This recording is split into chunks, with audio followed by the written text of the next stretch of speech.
need United States of Africa. We supported and we continue to support those ideals of brother leader Gaddafi. We are following in the footsteps of those leaders. We are not saying they were perfect, some of them, but they are a lot of teachings that come from our leaders in the continent which we can follow because we think they will unite us. This thing was the one thing called Africa. This was one thing. It was divided by colonizers. These borders are artificial borders imposed on us by colonizers. Why do you want to behave like you are owning colonizers' properties? These borders are colonizers' properties, they are not ours. Let us go back to African unity. We want one voice, one Africa. We must stop doing away with African hate, which was instilled in us by the colonizers. When you say, hey, there are too many Zimbabweans here, there are too many Nigerians here, hey, you are doing the work of the devil, which is to divide Africans.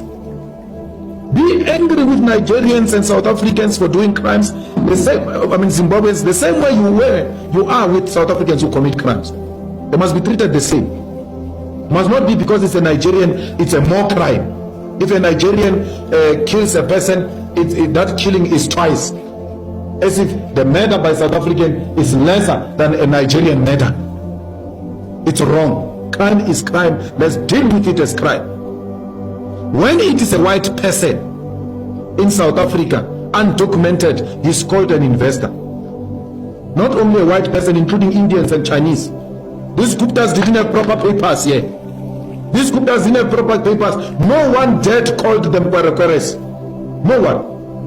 But if it was my African brothers, we're going to be called Kwerekweres because they don't have papers.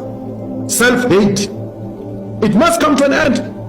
If it means making the EFF lose votes for that, let it lose votes. Lose votes on principle, not on political expediency of wanting to appeal. This country belongs to Africans in the same way Nigeria belongs to South Africans. Nigeria is South Africa, South Africa is Nigeria. We are Zimbabweans.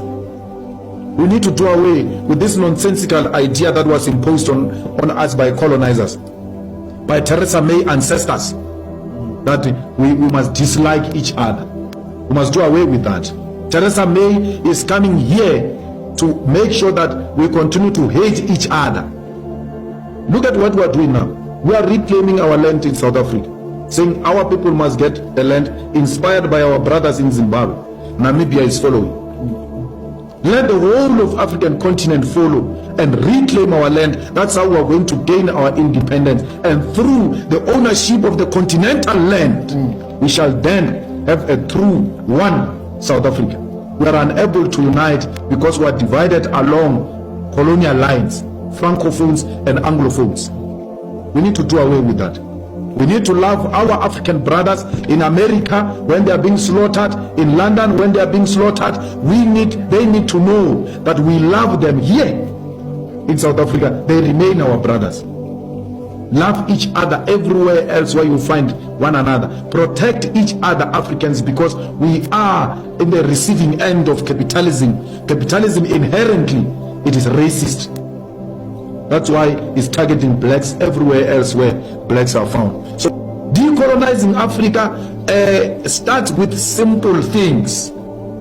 Starts with doing away with apartheid colonial symbols and colonial way of doing things. We must, and even if it's not our generation, generations to come, we must have a language that unites Africans, like Swahili.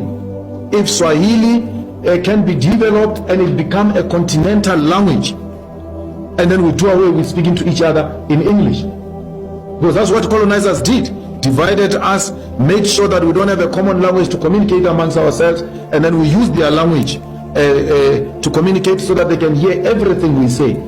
So we need to do away with that if we want Africa, which will be an equal competitor with the West and America.